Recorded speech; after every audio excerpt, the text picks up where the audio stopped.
irmãos e irmãs aqui presentes, você nos acompanhando pela TV Canção Nova. O evangelho de hoje, se bem que o padre não vai se deter tanto no evangelho, mas na primeira leitura, o evangelho de hoje é muito interessante, fala sobre a realidade dos julgamentos. O Papa Francisco, hoje fazendo a homilia em Roma, na Casa Santa Marta, falou sobre isso, que quando nós julgamos, nós nos colocamos no lugar de Deus, e nós cedemos à tentação dos nossos primeiros pais, Adão e Eva, que cederam à serpente, à conversa da serpente, e comeram aquele fruto proibido para serem como Deus, iguais a Deus. Então quando você julga, você está cedendo à mesma tentação original, lá do princípio, de se colocar no lugar de Deus para definir a vida de um outro. O evangelho também fala do cisco, que muitas vezes nós temos um cisco no nosso olho e temos uma trave no nosso olho e queremos tirar o cisco do olho do irmão com o nosso julgamento. O que é maior, uma trave ou um cisco? O que é maior? Você já viu o cisco do tamanho de uma trave? O único lugar que o cisco é maior do que a trave é em Minas Gerais. O único lugar. Porque lá eles não têm um cisco no olho. Tem um trem no teu olho aí, ó. E o trem é maior do que o cisco, não é? Só em Minas, não é, Davidson? Davidson que é mineiro, o Leonardo, nosso cinegrafista que é mineiro. Brincadeira. Mas o Papa Francisco falou da importância de nós nos blindarmos desse mal, que começa na nossa língua, mas que traz muitos males à nossa vida. Porque com a mesma medida que você julga, você vai ser julgado. A hora que eu paro e penso, eu falo, Jesus, estou perdido. Porque o julgamento muitas vezes ele é natural. Você não percebe, você já está julgando alguém. E por que o Papa Francisco dizia de manhã que o julgamento é sempre impreciso, é sempre ardiloso? Por quê? Porque quando você julga alguém, você não sabe o que está passando dentro daquela pessoa. Você não conhece toda a história da pessoa. Você não conhece tudo aquilo que a pessoa está vivendo. Como diz aquela história de um homem que chegou em um pronto atendimento, em um pronto socorro do SUS. Acho que foi em São Paulo, viu? E chegou bravo porque o filho dele estava doente. Bravo. E começou a fazer aquele escândalo, e claro, muitas vezes nós esperamos muito mesmo, né? Mas essa história fala dos julgamentos, e o médico que atendia não estava ali, e ele começou a gritar, teve que esperar 30 minutos e gritar, meu filho vai morrer, não tem ninguém para atender. De repente chegou o médico todo esbaforido, falou, estou aqui. Ele brigou com o médico atendeu o filho dele, medicou, e o filho dele foi ali salvo da morte. E aquele homem bravo falou assim, até que enfim que você fez o seu trabalho, falou para o médico. E o médico falou, me perdoe, mas eu preciso voltar ao meu compromisso anterior. Aí ele perguntou, qual que é o teu compromisso? Meu filho faleceu e eu estava no velório dele, eu saí aqui para vir atender o seu.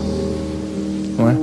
Quando você julga, você não sabe o que o outro está vivendo. Uma história, claro, real, que eu vi nesses trocadilhos que tem muitas vezes de histórias que a gente encontra nos livros, é uma história real naqueles livros de histórias, que o homem que estava com o filho doente julgou o médico, imprestável, incompetente, e o médico saiu do velório do próprio filho para salvar o filho dele. Ou seja, quando você julga, você vê a superfície, Deus vê o coração. Só Deus enxerga o que tem dentro do outro, só Deus enxerga a intenção profunda de cada coração.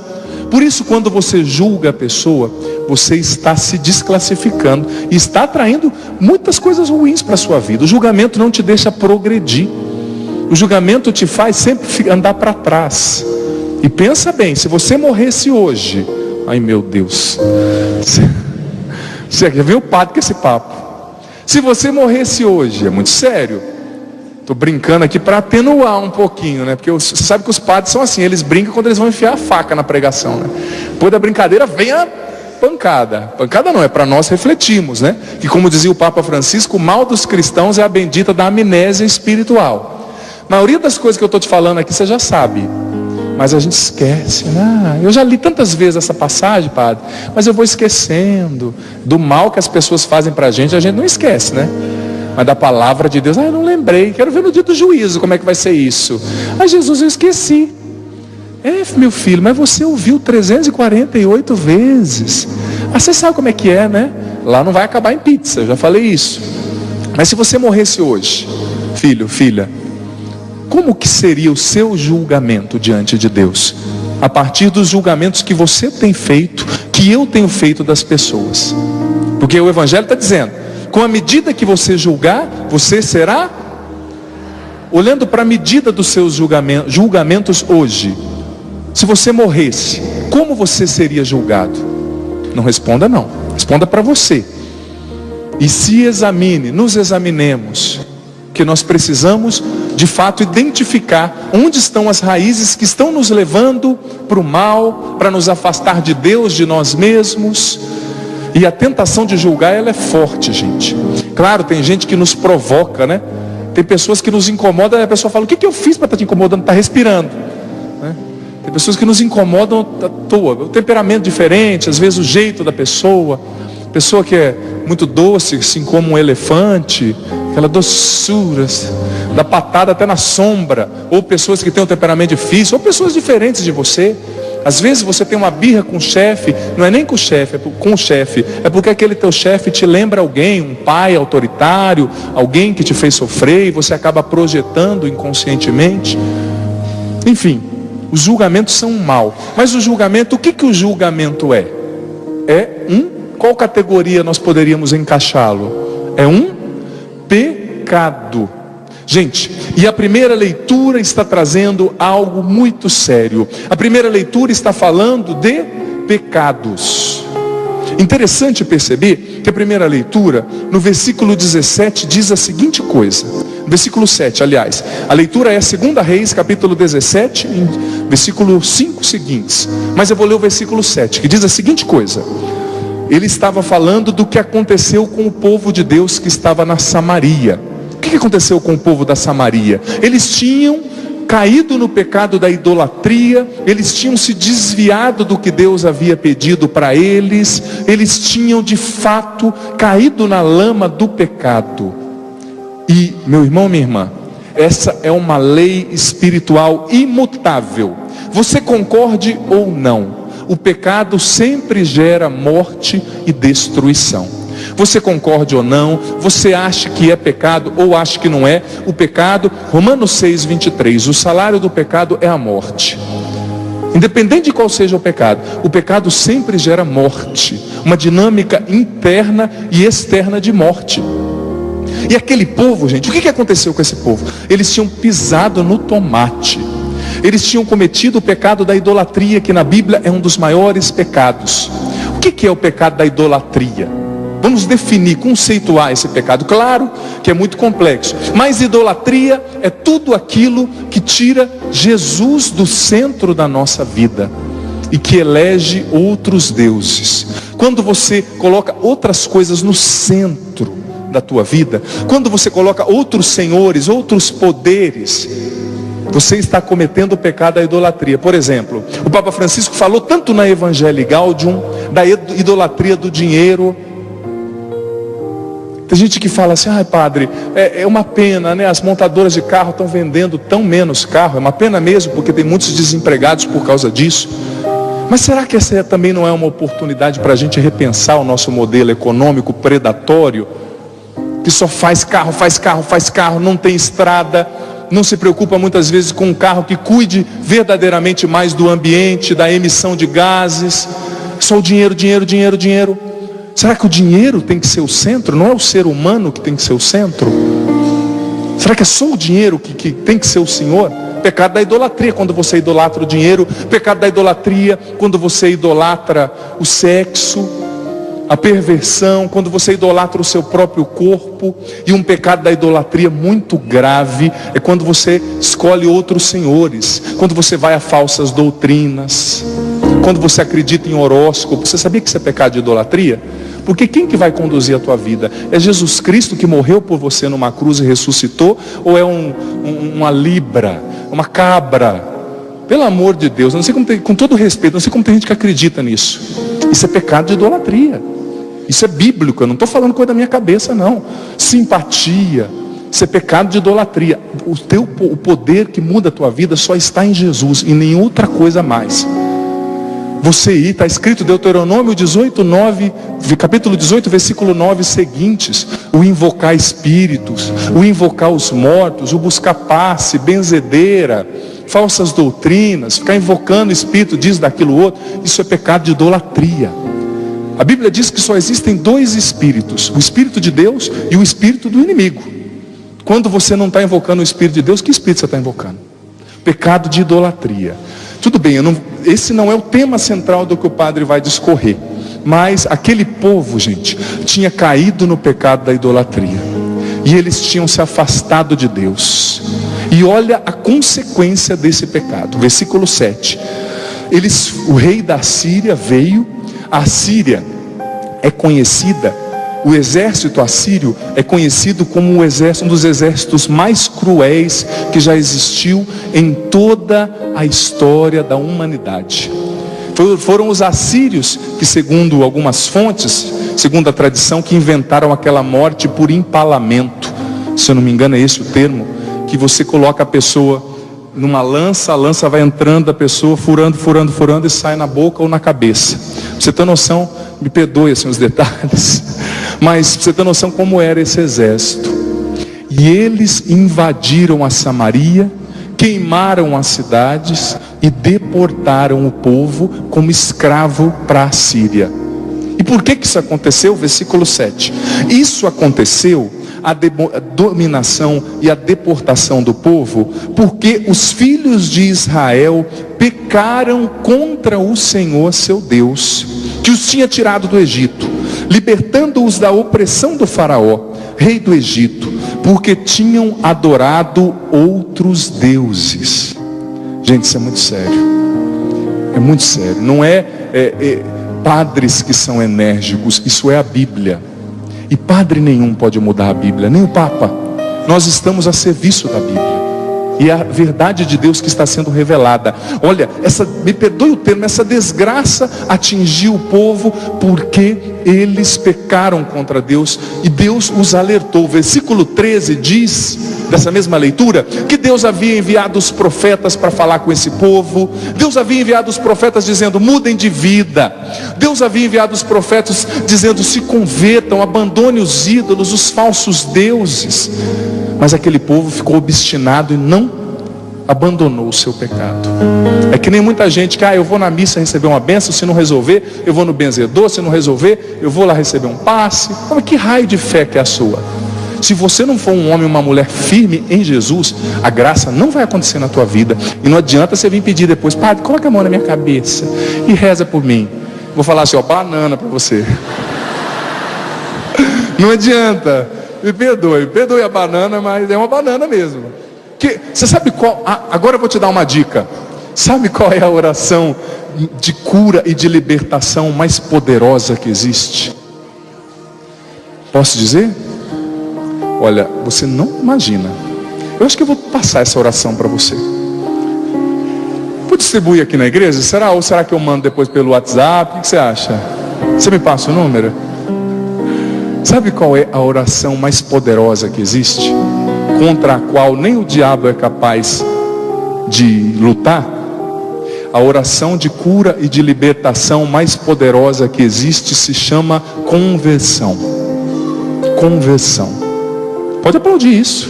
Pode aplaudir. Que às vezes a gente só aplaude quando o pregador fala: Deus vai mudar a tua vida. Está chegando a bênção, vai chover dólar no teu jardim, não é? Mas isso é uma coisa que você precisa aplaudir, os pregadores que têm a coragem de dizer isso. Aí você precisa aplaudir, não os pregadores, mas a palavra que está sendo pregada. Porque é muito fácil dizer aqui: vem cá, não precisa mais fazer regime, não. Vou fazer uma lipoaspiração espiritual em você agora, não é? Com uma bênção, com isso, não adianta. A maior oração de cura e de libertação que existe é a conversão. E se você não quer obedecer a Deus e não quer mudar de vida, filho, filha, desculpa o padre dizer, mas não adianta você rezar, porque Deus não vai abençoar e não vai melhorar a tua vida. Porque essa é uma lei espiritual imutável. Sem conversão não há libertação, não há cura. E a dinâmica do pecado é sempre uma dinâmica de morte. Olha só, gente, a falta de conversão daquele povo, o pecado daquele povo fez toda uma nação perecer. Toda uma nação, todo um país foi deportado e destruído por causa do pecado, da corrupção, da idolatria dos líderes. Isso te lembra alguma coisa? Você percebeu que o nosso país está quebrado, que tem cidade decretando estado de calamidade pública à beira das Olimpíadas? E por que o nosso país está quebrado, com muito mais de 10 milhões de desempregados? Por causa da corrupção, do pecado de muitos dos nossos líderes e dos nossos políticos. Eu estou mentindo? Gente, eu fico admirado quando eu vejo a Operação Lava Jato, por exemplo, revelando. Não sei se você não fica admirado também. Somas que eu não sei nem colocar o tanto de zero assim. Fica imaginando, quantos zeros será que é nesses bilhões aqui? Eu nunca escrevi, mas isso aí não sei. Olha, eu vejo tanto dinheiro desviado, é bilhões, é milhões. Tem países no mundo que não tem metade desse dinheiro que foi desviado, que a Lava Jato descobriu até agora. Imagina o que não descobriu. O Brasil é um país rico, viu? Olha, o Brasil é um país rico, porque só o que é desviado, tem país que não teria dinheiro para desviar tudo isso, não. Desviaria ali uma carga disso, uma carga daquilo, mas aqui a gente desvia muito porque nós somos um país rico. E infelizmente o nosso país está gemendo, gente, por causa do pecado, da consequência do pecado. Todo pecado gera uma consequência. E se você quer ser livre e feliz de verdade, rompa hoje com o pecado e volte para o teu Pai, que é Deus, que te ama, te perdoa, mas que não quer você viver na lama. Não quer você viver na lama. Uma coisa é cometer um pecado, outra coisa é escolher o pecado como uma forma de viver. Aceite você ou não. A dinâmica, gente, a consequência do pecado é sempre a morte. Isso é muito sério, é uma lei espiritual imutável. Falando ainda do Brasil, olha só como está a nossa saúde, olha só como está a nossa educação, e não tem investimento, não tem de onde tirar, por causa de corrupção. Isso é muito sério. E a gente, olha, eu digo para vocês como padre, você aqui, você em casa, a gente tem que apoiar a Lava Jato, viu? Você na rede social, onde você puder, escreva lá, eu Lava Jato, eu apoio, a hashtag, e tweete todo dia, publique no Instagram, publique no seu Facebook, no seu Snapchat, não sei. Porque você viu esses dias, em uma das delações premiadas, foi revelado que um dos delatores revelou que existia um grupo de políticos que ia se unir para, debaixo dos panos, destruir a Lava Jato. Gente, o nosso país precisa ser passado a limpo. Mas tudo isso é consequência do pecado. Do pecado, muitas vezes, de pessoas que acreditam na lei de Gerson. Já ouviu falar da lei de Gerson? Os mais antigos com certeza já ouviram falar isso. A lei de Gerson é inspirada, esse nome pegou aquele jogador da seleção brasileira chamado Gerson. Em 1976 ele fez um comercial com um cigarro, falando, dando um cigarro para outro cara. E no comercial, eu não lembro muito bem. Sabe por que eu não lembro? Porque eu não tinha nascido ainda, né? Preciso confessar que eu nasci em 82, mas eu estava estudando isso, né? Hoje em dia os livros, as pesquisas nos dão base para conhecer. Mas isso que no meio da entrevista, no final da entrevista, o Gerson falou assim, pegou muito mal depois para ele, né? Falou assim, ó, o negócio é levar vantagem e sair bem. Eu estou levando vantagem em você, né? Aí sabe aqueles comerciais que tem um efeito oposto ao esperado, mas também, olha só. Aí se cristalizou esse nome, Lei de Gerson. O que é a Lei de Gerson? É aquela cultura de querer levar vantagem em tudo, buscando o próprio interesse, não se importando com os outros. Será que existe isso no Brasil? Será, gente?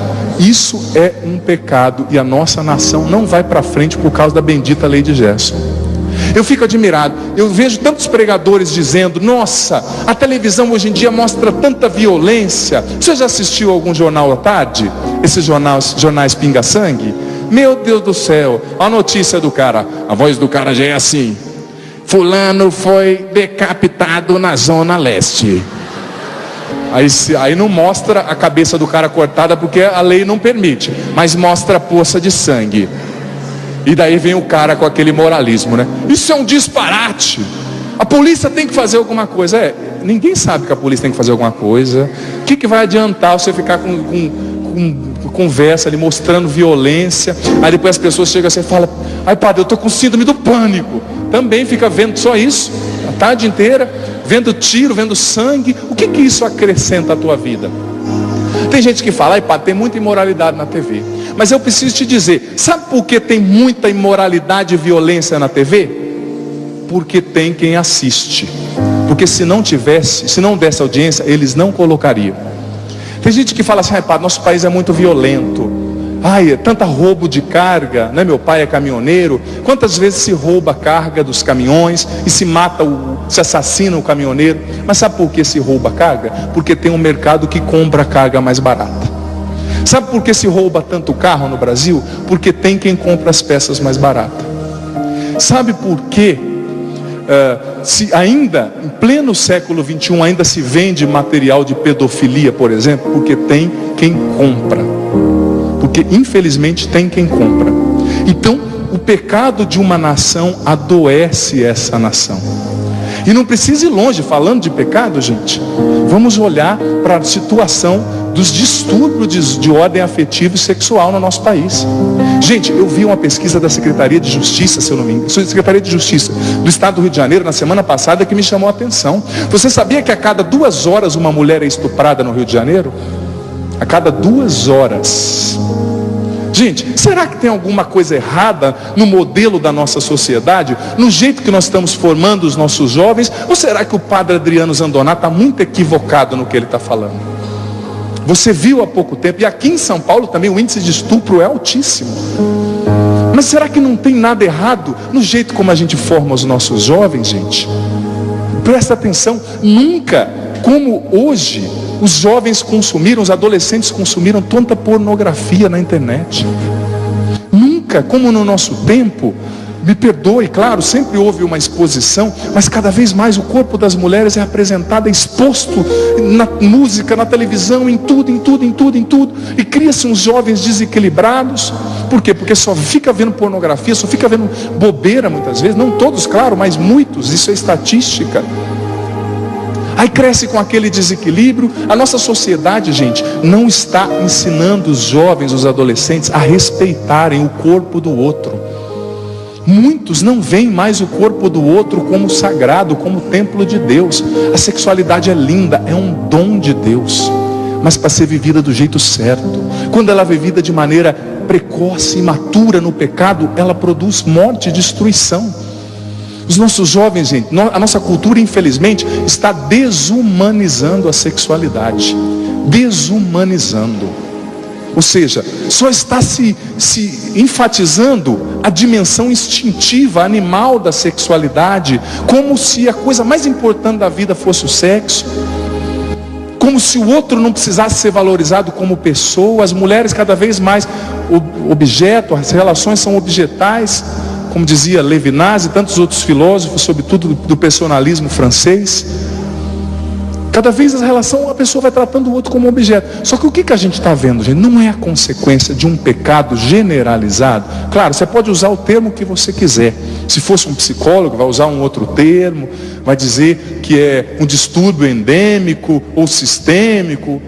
Mas eu, na linguagem religiosa, como padre, eu quero dizer essa palavra: pecado mesmo. É fruto do pecado que está adoecendo a nossa sociedade, gente.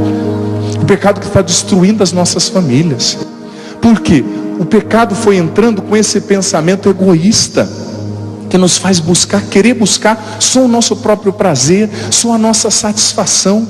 É a vantagem do querer levar, é a mentalidade, como eu dizia, do querer levar vantagem em tudo. Em tudo. Gente, me perdoe dizer, mas o Brasil não vai para frente enquanto nós não nos libertarmos desse maldito jeitinho que nos faz querer levar vantagem em tudo. A gente precisa aprender que o atalho não é um caminho para a felicidade. Quem vive de atalho nunca vai ser feliz. E é tão mais fácil, né, você buscar um atalho, o caminho mais fácil. Ah não, padre, eu estou com um problema, eu vou resolver. Eu vou ali e resolvo. Eu vou ali e roubo um banco. Eu vou ali e faço aquilo.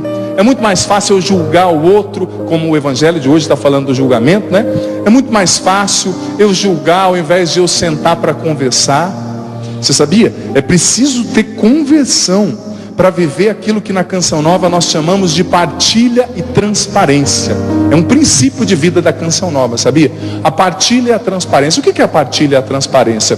É você chegar e conversar com a pessoa, dizer o que não está legal. Quantos casamentos, seja sincero, olha para a tua vida hoje. Você que é casado, você que namora, como que está o teu casamento? Quantos casamentos estão acabando por falta de partilha e transparência? Por quê? Porque a gente para no nosso julgamento muitas vezes, e eu não quero julgar o teu julgamento, eu quero te fazer refletir. Às vezes a gente para no julgamento, a gente para no defeito do outro e não senta para conversar. O que a partilha e a transparência faz? Ela faz você ficar de frente com o outro e dizer o que nele não está te agradando, o que nele precisa mudar, mas o que nele também existe de bom. Mas muitas vezes a gente não fala com as pessoas. Mas quem não fala com as pessoas, acaba falando das pessoas. Das pessoas. Presta atenção. Às vezes você não tem coragem de sentar e conversar com aquela pessoa e resolver. Porque precisa ter sabedoria, precisa ter coragem para você resolver um conflito. Para você sentar com a tua esposa e falar assim: ô meu amor, eu amo a tua mãe, minha sogra, mas ela não precisa vir almoçar em casa 6 vezes por semana e meia. A gente precisa ter o nosso tempinho, princesa. A mãe é tão agradável, ela é agradável, mas a gente precisa ter a nossa individualidade. Só que às vezes a gente prefere procrastinar. Deixa o negócio acontecer. Aí lá na frente a pessoa: eu quero me separar. Por quê? Por que você fez isso que me desagrada? Por que você não sentou com o teu marido lá no primeiro mês de casamento e não resolveu? Meu amigo, aquilo que se você não corrige o bebê agora, não adianta querer corrigir o marmanjo depois. Então é de pequeno que você tem que aprender a resolver as coisas, aprender a conversar. Porque senão o pecado do julgamento vem e faz um estrago nos seus relacionamentos. O pecado do orgulho, porque muitas vezes a gente não procura o outro porque a gente é orgulhoso mesmo. Aí eu não vou procurar não. Se ele quiser, ele venha falar comigo, né? Eu estou aqui em casa, eu estou aqui, se ele quiser, ele fala comigo. Não vou fazer aquela comida que eu sei que ele gosta. Eu preciso conversar. Homem perfeito, mulher perfeita, você não vai achar. Desculpe eu dizer essa novidade que você não sabia, né? Já falei daquela foto que eu recebi um dia, mandei até para uma amiga, que eu não vou citar o nome aqui, depois ela me pega. E dizia assim: tinha uma caveira com o cabelo sentada na praça com a perna dobradinha, bem feminina, escrito embaixo assim: a mulher que resolveu esperar o homem perfeito. Estava ali, o esqueleto. E podia ser a mesma coisa, né? Para os homens. Não tem relacionamento perfeito, mulher perfeita. E, geralmente quem procura o homem perfeito não é a mulher perfeita. E quem procura a mulher perfeita não é um homem perfeito. Claro, perfeito não vai ter. Mas se você senta, olha nos olhos, conversa. Claro, pode ser que você fique ali todo... É difícil encarar as pessoas, né? Mas, gente, existem caros que saem barato depois. Como existem baratos hoje que saem caros amanhã. Será que não é a hora de você sentar com a tua mãe e conversar, com a tua esposa, com o teu filho, com o teu chefe, sendo transparente, claro, com educação, mas com hombridade, com honestidade, para resolver, ao invés de ficar preso no julgamento, dar vazão à fofoca, criar um clima de pecado e estragar a relação? Enfim, o tema é muito complexo, muito amplo, mas eu preciso abordá-lo e falo mesmo com toda a convicção do meu coração. Preciso dizer que o pecado, ele nos leva à morte, e o pior, o pecado nos afasta da casa do nosso Pai, que é Deus. Que nem o povo da primeira leitura, eles não foram punidos por Deus, gente. Não é Deus que jogou a desgraça sobre eles, não. Eles simplesmente colheram o fruto daquilo que eles plantaram. Saiba de uma coisa: você é livre para plantar, mas você é obrigado a colher aquilo que você semeou. Repita comigo: eu sou livre para plantar. Eu sou livre para escolher, mas eu sou obrigado a colher aquilo que eu planto. E meu amigo, se é uma coisa que é fiel, se existe uma coisa que é fiel a você, são as consequências da sua escolha. Já falei isso aqui. Por exemplo, se você come bacon, batata frita todo dia, adiantar você chegar para o espelho, olhar para você mesmo e dizer: não engorda, em nome de Jesus. Vai adiantar? Você escolheu a consequência, seja gastronômica, física, psíquica, espiritual, vai chegar, não é? Olha para o espelho e diga assim: cabelo, eu te ordeno, não caia. Cai menos, é só um pouquinho. Se tiver que cair, meu amigo, não tem o que você faça. Tudo que você, claro, isso aí você não plantou, né? Eu estou brincando. Ninguém planta para colher a calvície. Mas na vida, a gente muitas vezes planta o pecado e não quer colher a consequência dele. Sobretudo, a maior consequência, encerro dizendo, é você perder a comunhão com Deus, que é o teu Pai. Gente, porque é tão bom estar com Deus. Deus ama você demais, filho, filha, você que está aqui. Você pode estar no fundo do poço do maior pecado do mundo. Deus quer te resgatar. Ele quer te perdoar. Ele quer que você se levante e recomece, porque Ele ama você. Ele tem uma vida nova para você. É preciso você acreditar e se decidir hoje a romper com todo o pecado na tua vida, porque o pecado não te traz felicidade. A felicidade que você busca, só Deus, o Pai, pode te dar. O aconchego que você busca está na casa do teu Pai, que é Deus. Está no colo do Pai que espera você voltar ansioso. Quem sabe você chegou aqui hoje, ou você ligou essa televisão, e essa internet, acessou a Canção Nova, hoje tão triste. Quem sabe você esteja desanimado, triste, abatido, caído. Quem sabe você esteja em pecados, quem sabe você esteja desanimado com a situação da tua família, diante de uma doença, de um desemprego, da desesperança. Mas o Pai hoje quer abraçar você, quer acolher você com um amor único e quer te levantar, porque Ele te ama e Ele pode te salvar, independente de qual força, de qual situação na qual você tem entrado. Deus é um Pai que ama com amor incondicional e que sempre pode perdoar você. Vamos aplaudir isso? Vamos aplaudir esse amor que vem ao nosso encontro, esse amor do Pai. E quando o padre fala de pecado, ou Deus, a palavra de Deus apresenta a realidade do pecado, não é para julgar nem condenar você, não é para julgar nem condenar ninguém, mas é para expressar a verdade bíblica, e é para mostrar que Deus muitas vezes fere para curar, revela o que nos machuca para nos salvar, porque Ele nos ama. Vamos ficar em pé? Você está cedendo à mesma tentação original, lá do princípio, de se colocar no lugar de Deus para definir a vida de um outro. O Evangelho também fala do cisco, que muitas vezes nós temos um cisco no nosso olho e temos uma trave no nosso olho e queremos tirar o cisco do olho do irmão com o nosso julgamento. O que é maior, uma trave ou um cisco? O que é maior? Você já viu o cisco do tamanho de uma trave?